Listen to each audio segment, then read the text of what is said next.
Traveler Paimon, you're full of energy today. You have something for me, you said? Is it some quick and easy way to make Mora by any chance? Well, actually, it's some kind of task from your master. Yeah, that's a hard no. But I guess I don't have a choice, huh? An enterprising spirit is important and all that. I just know it's going to be torture, though. I know that old hag all too well. Why don't you just take a look first? Huh. This book doesn't seem so special to me. Oh, whoa! Letters just fell out of it. Oh, maybe she's trying to reconcile with you? No idea. Either way, it looks like I'm supposed to open these 3 letters in order.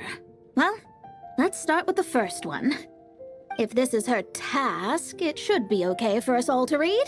Come on, let's see what this is about.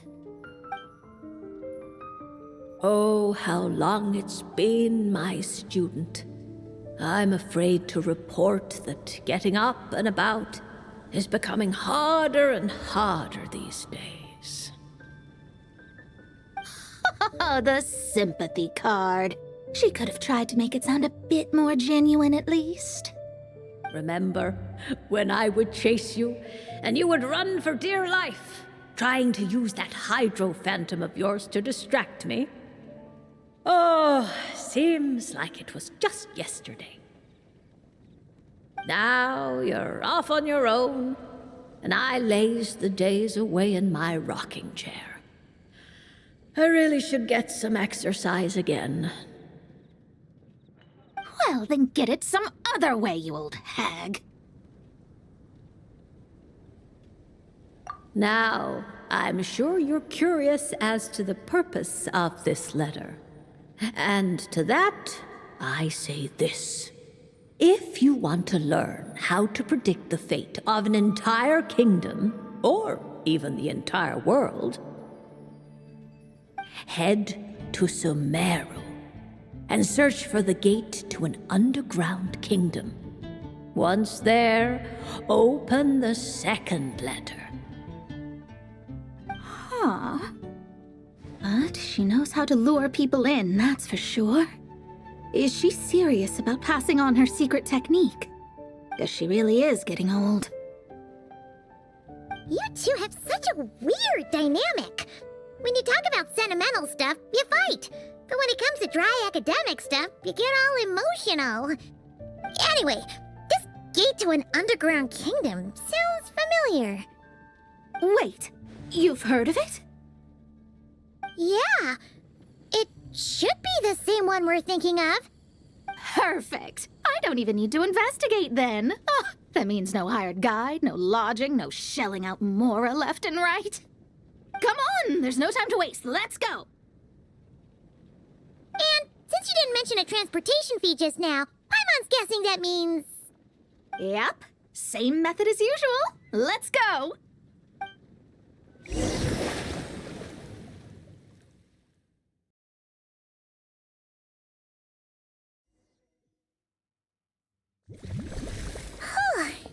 This brings back memories of summertime. It's actually kind of refreshing. So, this is the gate to the ancient kingdom of Conria. I'm sure a lot of secrets and tragedies lie behind it. Well, let's open the second letter. Let me see here. Yep, it's this one.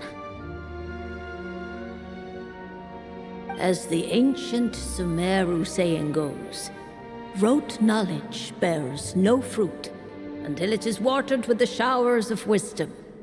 With that in mind, there is a phenomenon in this land known as the Sign of Apausha. It is a celestial mark that burns in response to an all too ardent desire for the truth.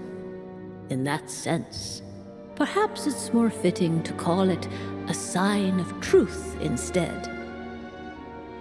The records of this ancient kingdom state there are several large subterranean lakes in Conria, clear and calm as mirrors, whose surfaces reflect the true stars. This is because the sign of truth created in the water is able to bypass the false sky and connect to the outer universe. I had no idea. To observe the gravitational forces and influence of celestial bodies, one must be able to see past the false sky. Only by obtaining these cosmic parameters can one predict the fate of this world. Now, my task for you is as follows. Open a sign of truth in front of the gate to Conria. The rest is a bunch of stuff about the ceremony the old hag came up with to summon this thing. Yeah, all these planetary trajectories and runes. Paimon's not even gonna try to make sense of it. So, what do you say, Mona? Are you gonna attempt it? Well, I hate to admit it, but it looks like the parameters she came up with could work. Frankly, this prospect is quite exciting, and heading back now will just cost me another night of lodging, so no better time than the present. Emissaries of the enduring stars, wanderers over ecliptic and equatorial plains, radiant celestial brethren. Traverse the twisted paths of the cavernous void. I, Mona Magistus the astrologist, invoke the power of Hydro to balance the scales.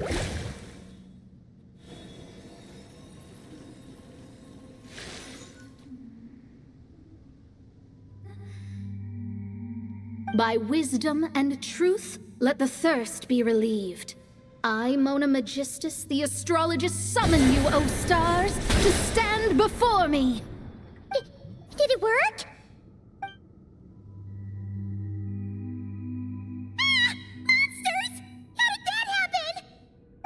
no dice. The sign of truth only opened long enough for the monsters to slip through. Darn it. I didn't get a glimpse of the real stars at all. Whatever. I'll just take it out on you! The ceremony failed, but the old hag's new theory seems workable. I have a better grasp of hydromancy now. And the perfect test subjects to test it on. Stay away from me! Shadows of fate, written in the stars!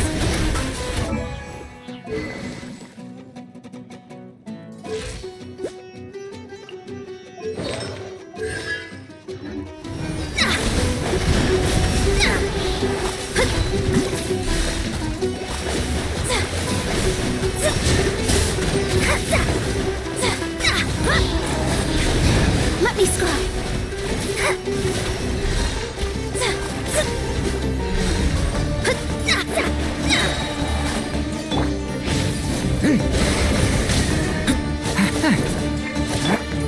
Shadows of fate, fate is upon you.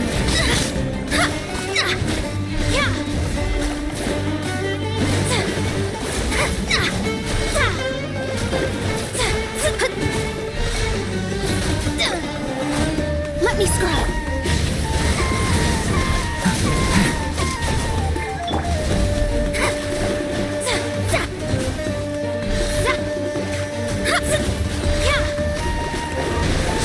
Delve into destiny.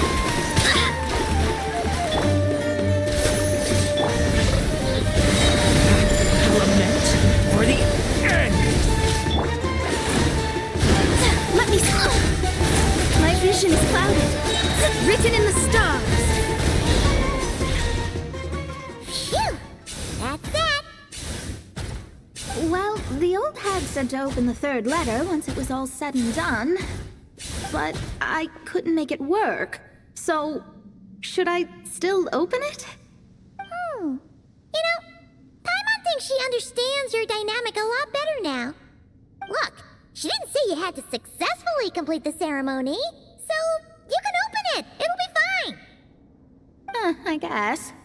All the same, I doubt she has anything nice to say. If you're reading this, it means you attempted to open the sign of truth. Seriously, I can't believe you actually tried it. What are you laughing at, you old hag? Conria was home to several lakes of stars, rendering the fabric of space in that area comparatively unstable. As a result, attempts to break through the firmament through non-physical means were more likely to succeed. In any case, I knew this place was well hidden and wouldn't be frequented by too many people. As such, any negative effects of failing to open the sign of truth would remain small scale. And of course, as my student, I felt sure you would have the chops to deal with the abyssal creatures that roam beyond the false sky. Even if you couldn't beat them, I am certain you could outrun them. You always were fast on your feet.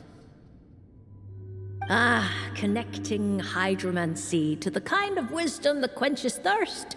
Truly, my genius knows no bounds. The practical application of the scry glass has also reduced disturbances caused by the false sky. I'd like to see Alice try and top that.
Astra Abyssosk. Greetings, traveler. Hey there, Catherine! Oh, and Oz and Fischl are here too! What a coincidence! All things in this universe must plunge into darkness. 'Tis only natural that those who seek light should cross paths in the realm of dawn. Mein Fräulein means to say she's happy to see you both. And I feel the same. It's been quite a while, Traveler and Paimon. You're here just in time. Yai Publishing House has a commission for you, traveler. An editor is here to discuss the details in person. Much of the information was kept from the Guild for business reasons. All we know is that it has something to do with the author of the Legend of the Shattered Halberd. What? Surely you don't mean... Wait, is this author really that important? What if we weren't here? Or if we decided not to take the commission? The editor would just be wasting their time. In that case, it'd be a free trip to Mondstadt where one needs only pass some information along. That's an opportunity most would fight over. In any case, if the commission is of interest to you, the editor is waiting at the Good Hunter. Just look for the man dressed in Inazuman clothing. Hold on! Halt thy steps, good traveler. Fate cast you upon the tides of the world, but not for you to stand alone in the face of its desolation. Nay, you step forth onto the path of the Immernachtreich. What Mein Fräulein means to say is, she would like to go with you. Wow, you seem really jazzed about this commission, Fischl. Do you have some kind of insider information? Well, let's head to the Good Hunter to meet with this editor then. Ad Astra Abyssosk.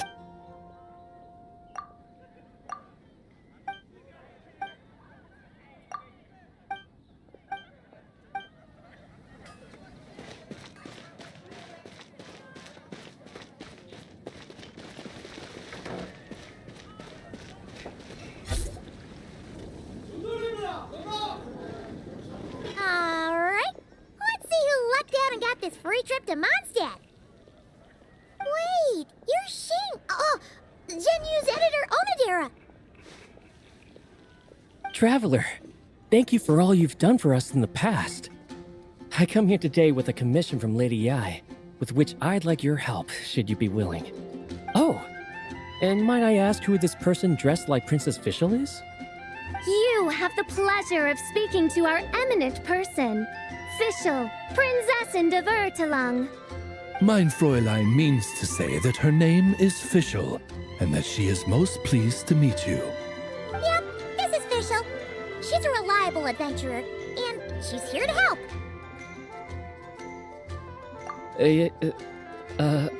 Yeah, I, kinda got that the first time. Since thou hast learned my name, understand this. To speak it is to be absolved. Praise it, therefore, and thou shalt earn thine salvation. Mein Fräulein means to say she... Ah, I see. I completely concur, my lady. Remembering names is simply basic etiquette. And if you might lend me succor in solving this problem, I shall indeed praise your names to the heavens above. As many times as necessary, in fact. You understood Fischl language before Oz could even finish translating. Well, let's get down to brass tacks then. Now, have you heard of the author Mr. Nine? He's famous for writing the legend of the Shattered Halberd. Flowers. What was that, Mein Fräulein? Flowers for Princess Fischl. That's what Mr. Nine is actually famous for. Mein Fräulein means to say, even should the creator be cold and unmoving, the Prinzessin and her Immernachtreich's resplendence might yet compel them to weep. Well, sure.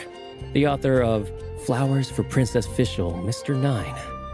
He sent a letter from Nodcry asking for help, and he seems to be in bad shape. So ask the Adventurers Guild or a local mercenary to find him. Seems pretty simple to Paimon. Where it's so simple. But here's the problem. We don't know anything about Mr. Nine. what he looks like, how old he is, where he's from. He's only ever communicated with us via letter, from addresses all over to that. And he's never showed up to our annual meeting or events. Not once. So, what are we supposed to do? Well, we'll need to investigate Mr. Nine's identity, that's for sure. We did a bit of digging ourselves, and we realized that ever since completing the Shattered Halberd series, Mr. Nine's handwriting began to change. His initial editor has decided to retire to focus on his own writing. And he didn't have much to add either. Whatever hath once existed in this world is enshrined in the memory of the Prinzessin of Ertelung, to endure unchanging in her Immanakreich.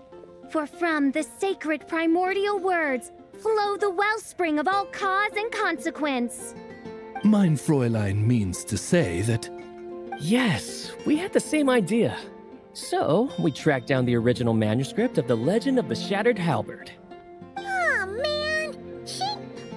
Genyu's gonna be so mad he missed out on this. Wait, you didn't need Oz to translate this time either, Onodera.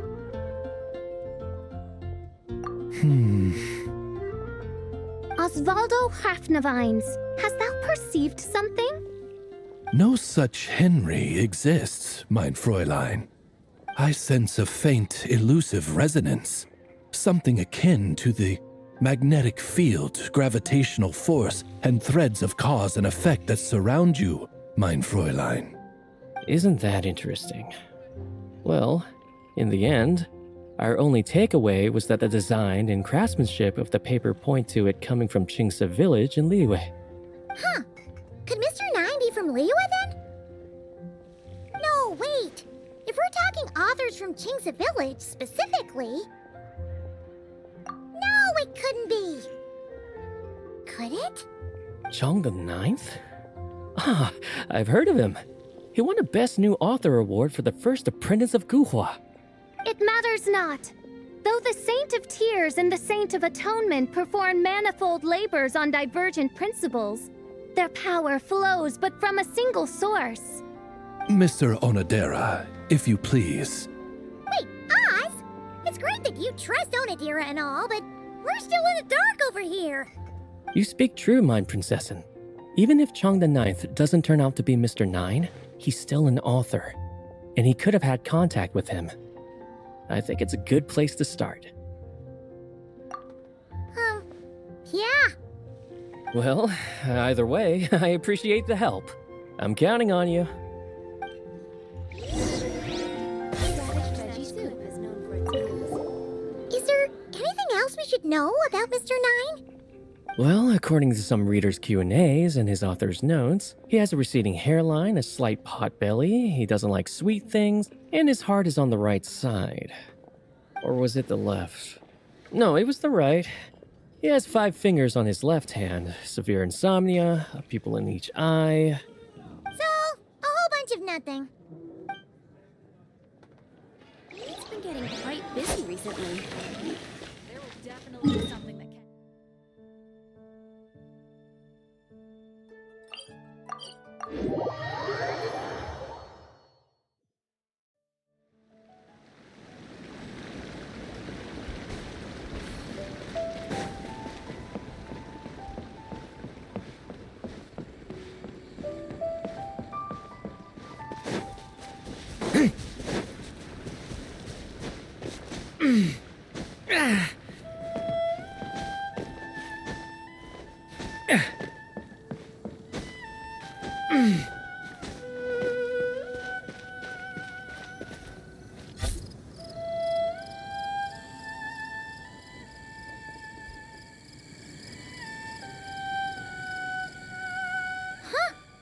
Chong the Ninth isn't home. It doesn't look like there's anyone around we can ask either. Shall we wait? Seems like that's all we can do. Still, could his absence mean that he really is Mr. Nine, now kidnapped and sent to Nodcry? Perhaps we should have a look around his house. Barging in without permission seems wrong.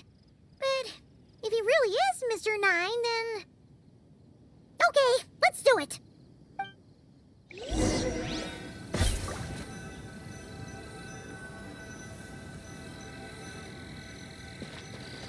No, not here.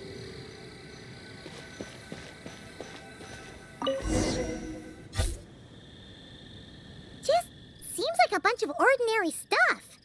Nay, I, the Prinzessin, have beheld the mystery of the universe enshrined in these specks of dust. What hath been revealed is the very fount of wisdom. Ever does it flow toward the shores of truth. Mein Fräulein means to say, she thinks this is a clue.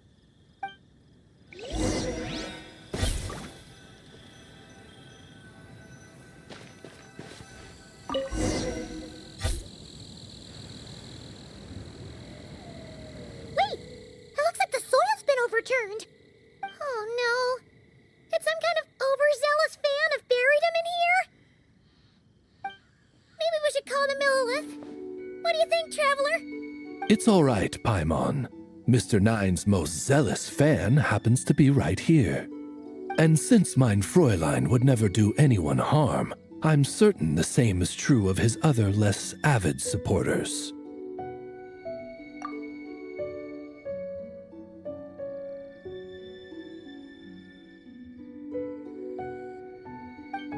What is the meaning of this? I'm calling the Millilith. Chung the Ninth! You're not dead! Or kidnapped! What are you even talking about? Oh, wait a second. You're the ones who came here with that young lad from the Guhua clan. Yes, I remember. I'm guessing this is a misunderstanding then. The question still stands, though. What are you doing digging around my house? Oh, well, actually, we just wanted to know if you've ever written under the pen name Mr. 9. What? Not even a whole bucket of hallucinogenic mushrooms could make me that delusional. No. If I were Mr. 9, why in the world would I enter all those writing competitions? To what? Demolish the competition from the shadows?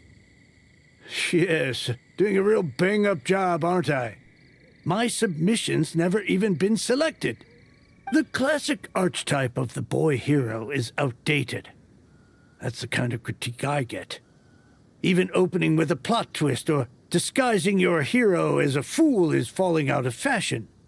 Modern readers are drawn to the boundless imagination and innovative world-building character of Mr. 9's works.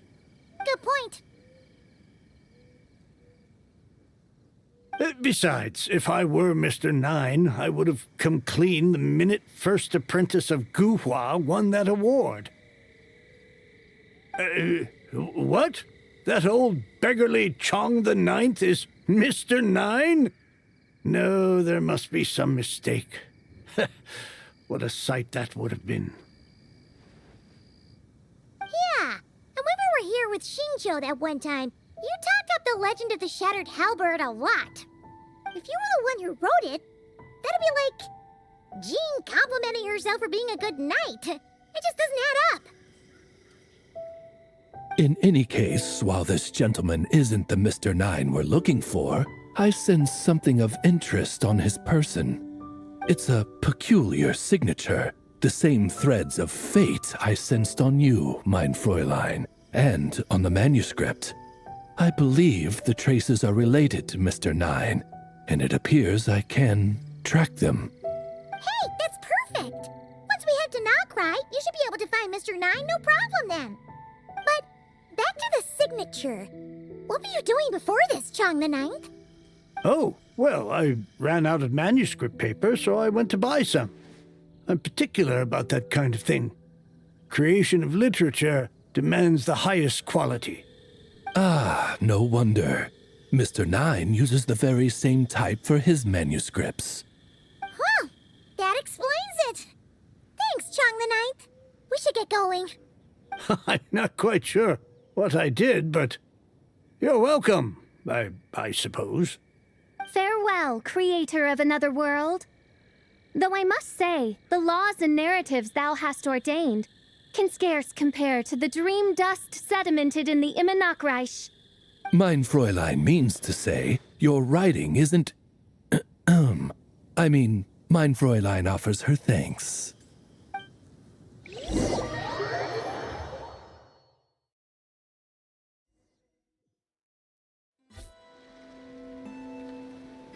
It should be up ahead.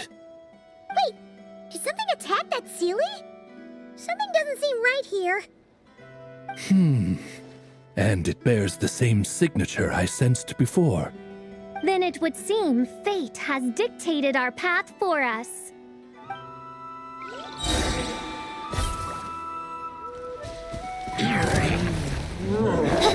By royal decree.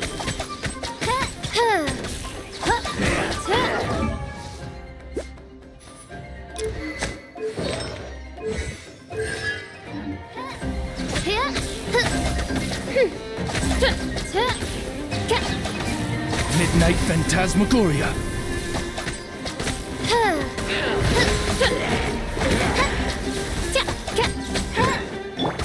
Watch out! Turning point in...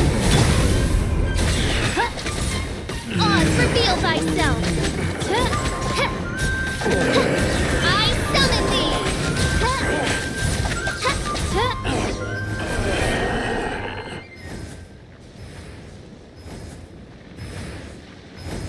Huh. Looks like the Sealy is showing us the way. Let's follow.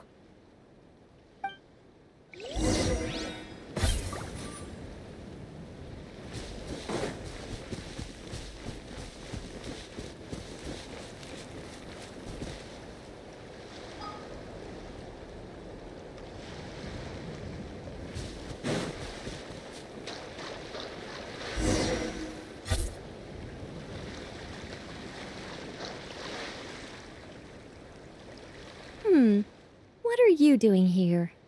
Wait, that voice. It's Nicole! Also, that should be our line. We were looking for Mr. Nine and our search led us here, but now it seems we've found you instead. Ah, I see. Well, Mr. Nine is right here. Hello. What bizarre demarung is this? Never in 1,000 sunsets have I heard of such a thing. In truth, I too aspire to be an author. But I'm also partial to direct communication. Talking is rather inconvenient by comparison. And as I'm sure you can understand, writing things down is even more tedious. I thought perhaps if I found someone with whom I could share my ideas, it might give me the same release as writing. But then those stories would never see the light of day, which would be a shame. So, I tracked down an old Sealy friend of mine and told her all the stories I was imagining. Then, I sent her to find people with similar aspirations to write them in my stead. We even came up with several character traits to lend a certain authenticity to Mr. Nine. A receding hairline was one of them, I think. Yep, I'm the one she roped into all this. Come now, it was beneficial for you too. By inhabiting those authors and mobilizing their language faculties, you were able to hone and eventually recover your capacity for speech. And anyway, an angel has always functioned like a sort of a flash of inspiration in someone's head. I'm sure it was like stepping into old shoes. So you, what, possessed people? Isn't that kind of intrusive? Oh, it's fine. She did it while they were sleeping. As long as the person is someone who dreams of creating worlds of their own, this inner writer within them will automatically awaken. Wait, but what about the letter and the strange intuitions Oz has been having? Nicole sent me to monitor the situation in Notcry, and it's super dangerous, okay? So I needed some help. It's not like I have the knowledge or power of the heavens anymore. As for your friend over here, well, you see, when writing a story, it's not uncommon to incorporate certain half-true details. For realism's sake, you understand? Yeah, we've seen that before. A real curse was written into an Inazuman light novel once. Indeed. In a similar vein, Mr. Nine's stories are full of metaphors, including one for the creation of life. What it describes isn't made up, per se. We just never imagined someone would actually manage to use it. Until you came along, young lady. Mein Fräulein is speechless. So if I may ask in her stead, did she manage to use one of these half-truths in Mr. Nine's novels to create me?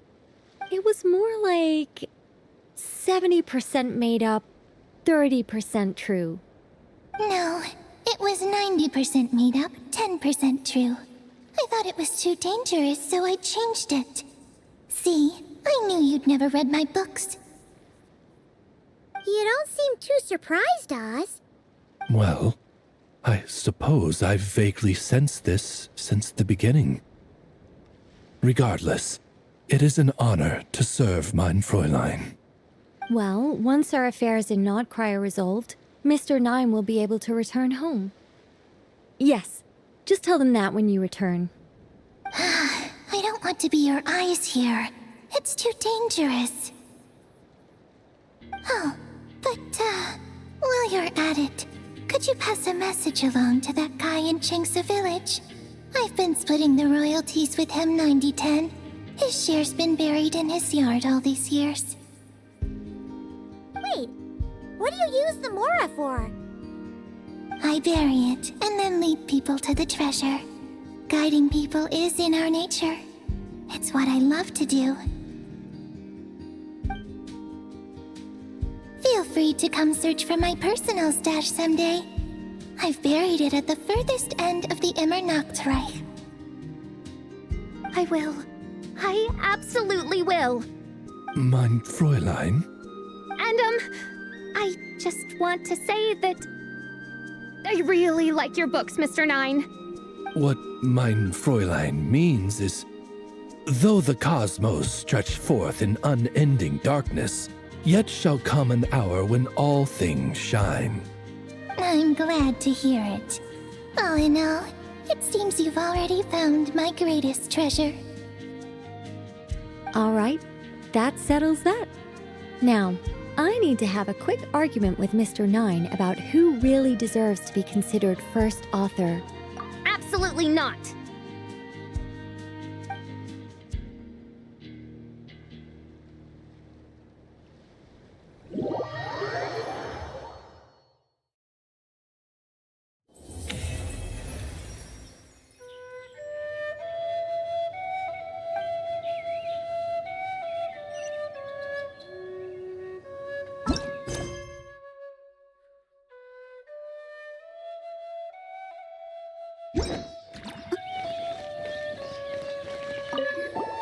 Oh, that's right.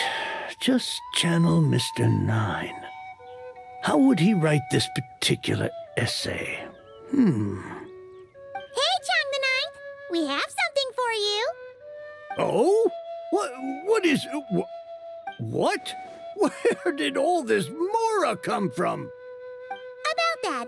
So, the thing is... Right. Mr. Nine really admires your work, so he decided to fund your writing career. Wait, what? So, channeling Mr. Nine actually worked? I can't believe it!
Hey, Durin!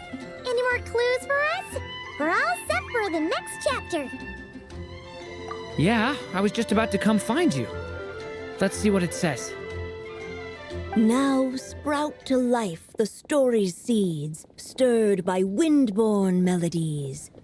Then on that breeze the music leaves, fading into distant memories.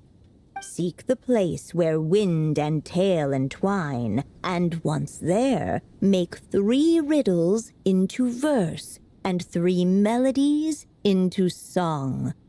For in poetry and song will this story start to blossom. Come on! Another riddle? All that talk about wind and melodies? What do you think the answer could be?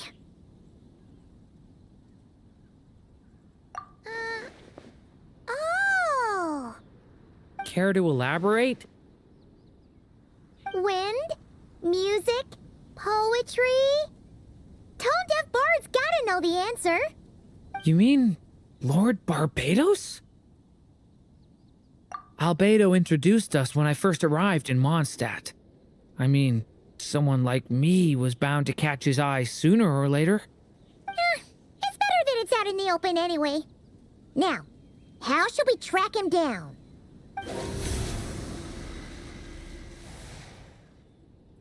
I'm pretty sure he's already caught wind of what's going on here. Why don't we just see where the wind takes us? Right. He definitely makes it easy to forget he's a real god sometimes.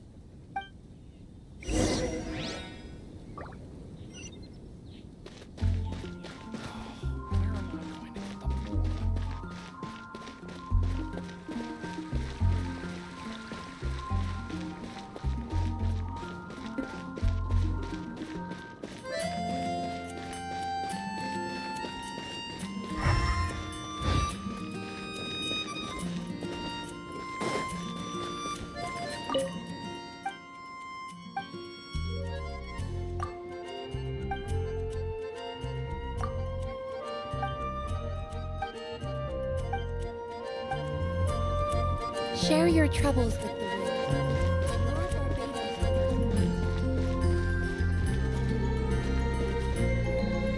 Traveler, Paimon! What a sight for sore eyes! And the little dragon from the fairy tale world. I heard your voices calling out to me on the wind. Something about needing help with a riddle? Sorry to disturb you, Lord Barbados. Disturb me? Not at all! To tell you the truth, I'm just as curious about this riddle as you are. Let me take a look. What is it? Did you figure out the answer? 3 riddles and 3 melodies. That sure takes me back.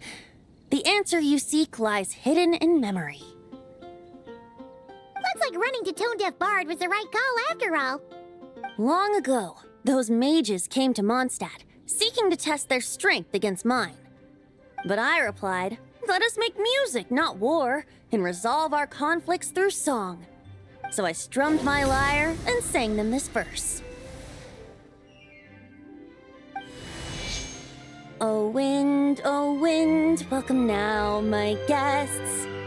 Pass through verdant leaves unseen, where shape your formless self may take, and offer up a graceful scene, a fleeting gift for welcome's sake.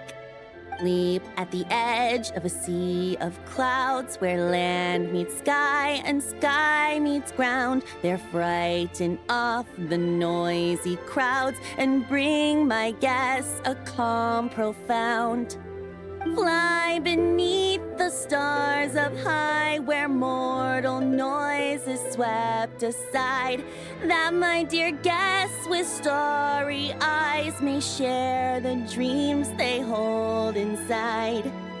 Now go to where I vowed to keep a quiet spot for them to sleep. No clash, no contest bars the way, just tea and mirth to fill the day. There you have it, the 3 melodies. As for the answers to those 3 riddles, I trust you can guess them by now. The woods, the edge of a cliff, and the sky? Correct!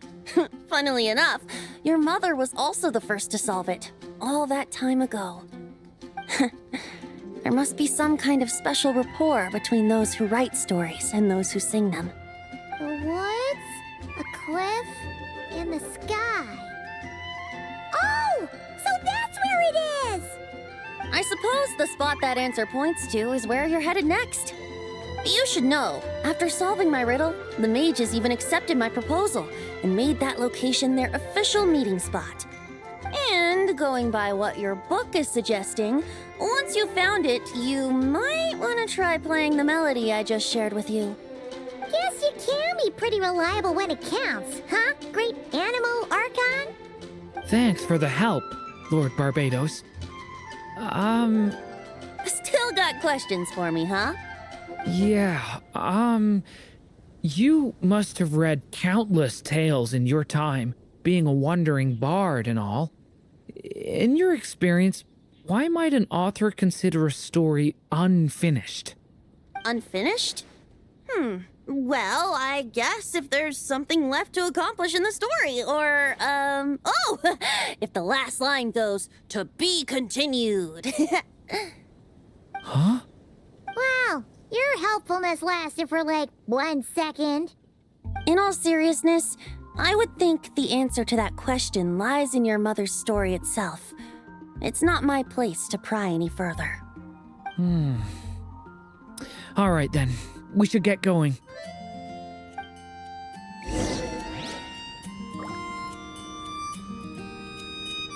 I wonder when their next meeting will be.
We just need to play the 3 melodies, and we should be able to gather the memories for the next chapter, right? A musical performance? Out of all the things Miss Lisa has taught me, that's the one I'm worst at.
Even a war that shook the world could not halt the witches' gatherings.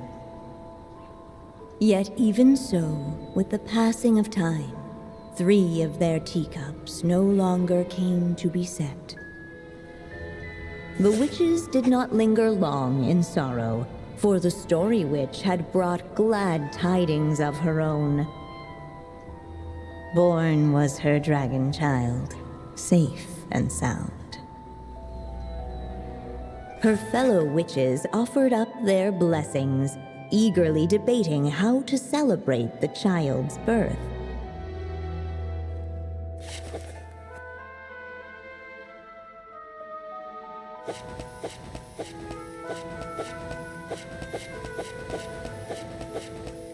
In the end, they settled on the sweetest candy they could find. After all, what could be sweeter than the arrival of new life? And so, the witches' gathering turned into a birthday celebration.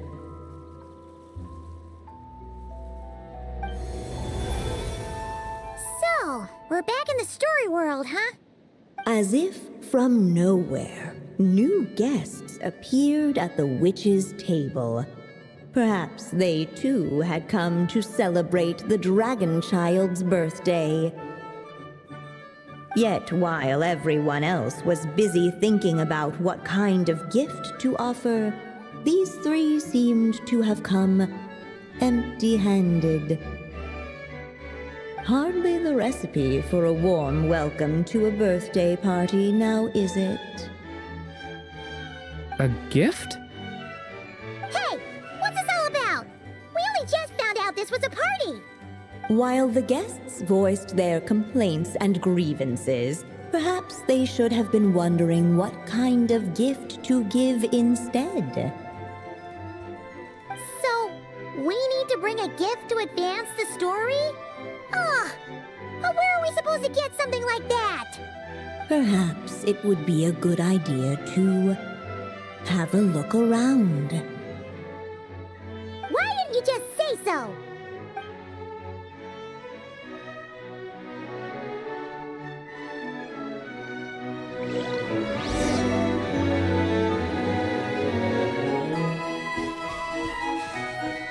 No mark had been left on the page ahead. The group found themselves unable to move forward.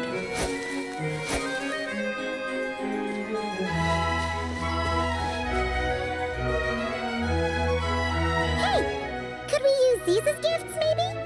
At last, the guests found something to give the dragon child. Guess that's a yes, then. Which one should we go for? Still, the guests wondered, what kind of gift might the little dragon really want? Should they put a warrior's sword in his hand and send him out on an unstoppable quest to save the world? Or perhaps a wandering hero's slingshot and the promise of a life of endless, uncharted adventure Or maybe even a scholar's tome and the chance to take on all the world's unsolved mysteries. Okay. Wow. That's a lot of pressure all of a sudden. Oh yeah! Technically, we're actually picking a gift for you. So, which one would you prefer? You want me to choose? Wow, this feels kinda special. How come? For as long as I can remember, I've spent most of my time living in the stories my mother created. I always thought my mother had everything written out for me already, just like the toy figures in Constellation Metropole. What I wanted to do with my own future. Huh. That's something I've never really thought about. What did I want back then? Ah. This is the first time I've ever asked myself that question. Sounds like this is the perfect opportunity to answer it then. It's been a while since you left Simulanka, and after everything that's happened, it might be about time to start thinking about your future. Then let me give it some thought.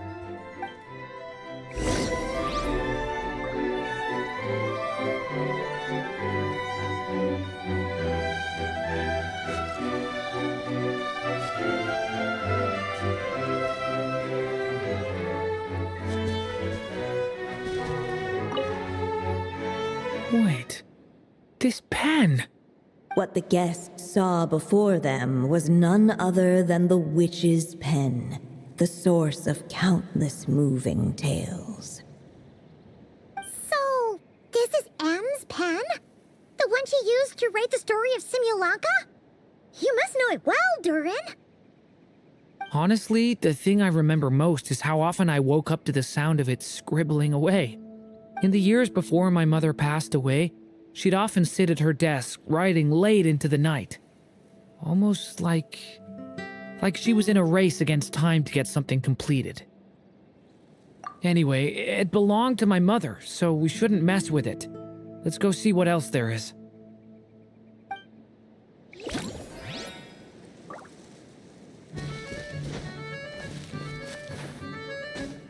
No mark had been left on the page ahead.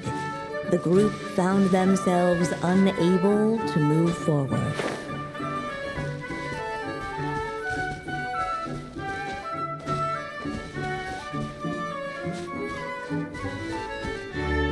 The witches went on chatting away, ignoring the empty-handed guests.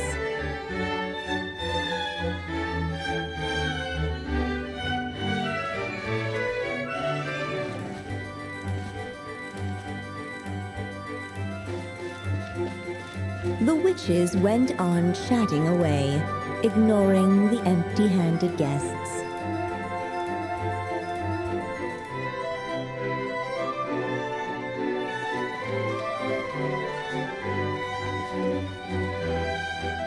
The witches went on chatting away, ignoring the empty-handed guests.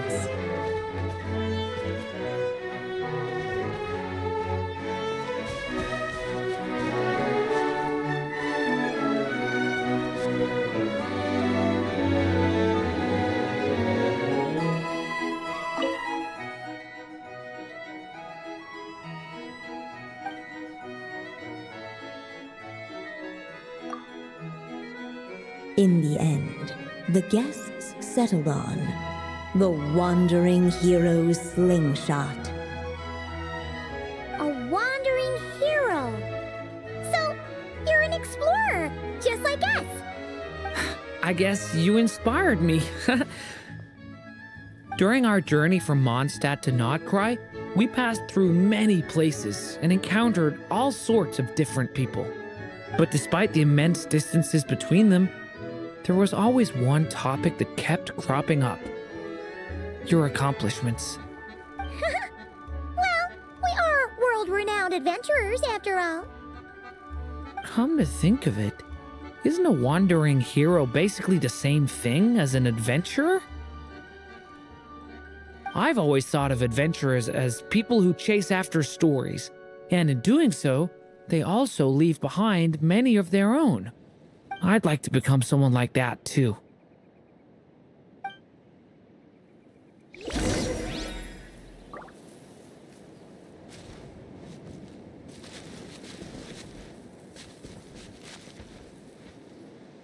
Alright. They should let us in now that we've got a gift, right? Hello there. Brought a gift this time? The newly arrived guest presented his gift, wishing the little dragon a future as a wandering hero, free and unburdened.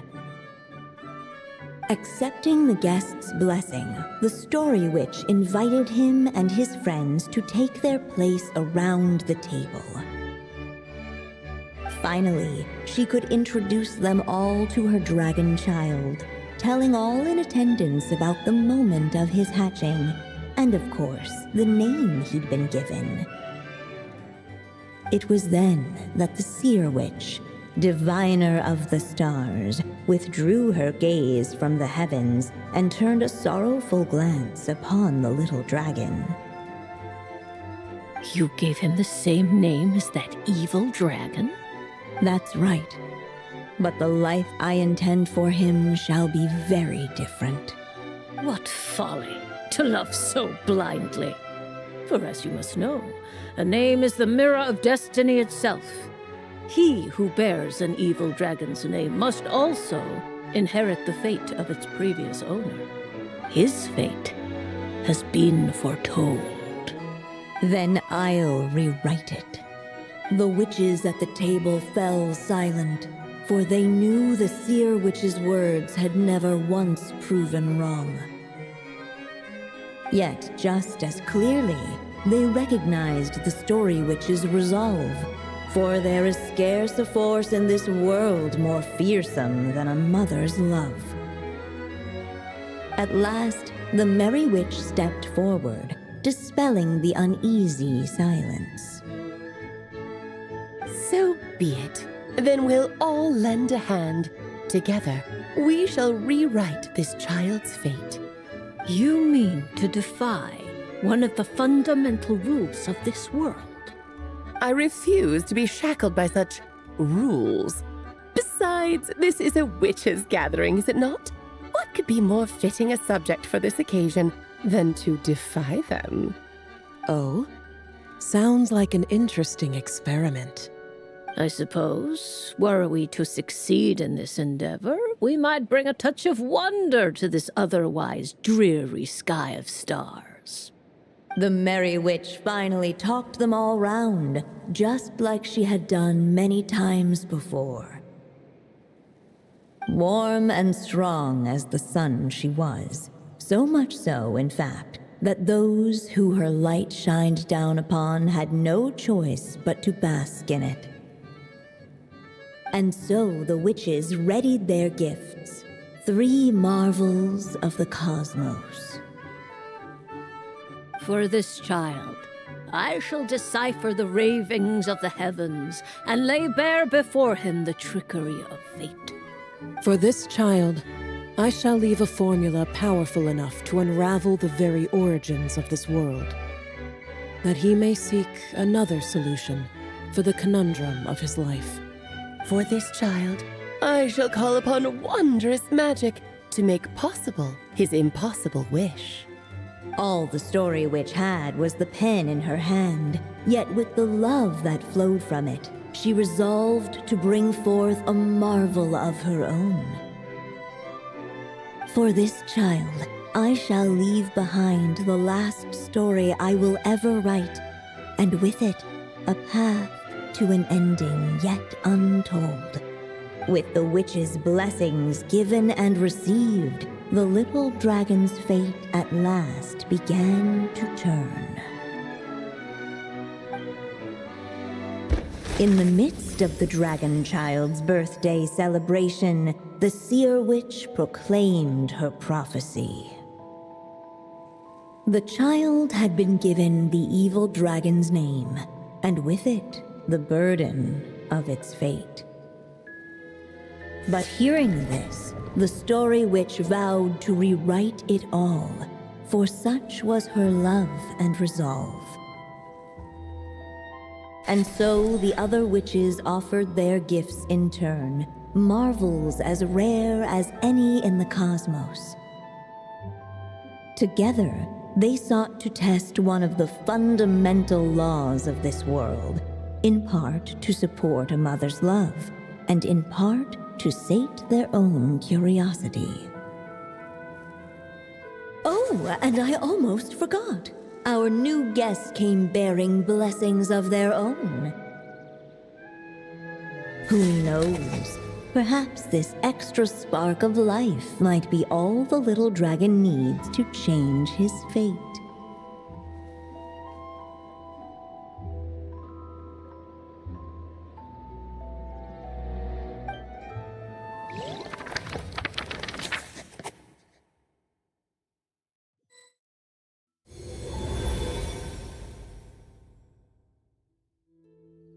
Yep. Looks like we've completed this chapter, too. Those witches in the story were the mages of the Hexen Circle, right?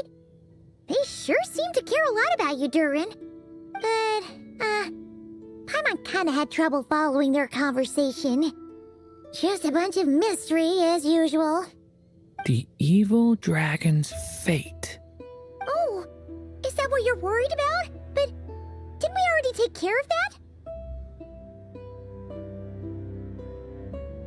Ah, the mages must have had a hand in that, too. Also, I was just thinking, which part of the story are we even meant to be completing?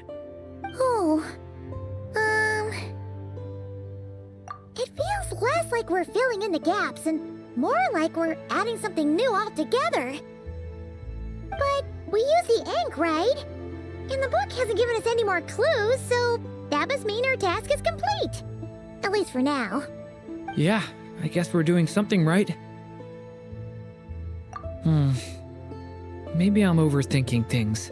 It's just, this is my mother's final wish, so I don't want to mess it up. Anyway, thanks for all your help. I'll let you know as soon as the book reveals a hint about the next chapter. Okay then. See you in the next chapter.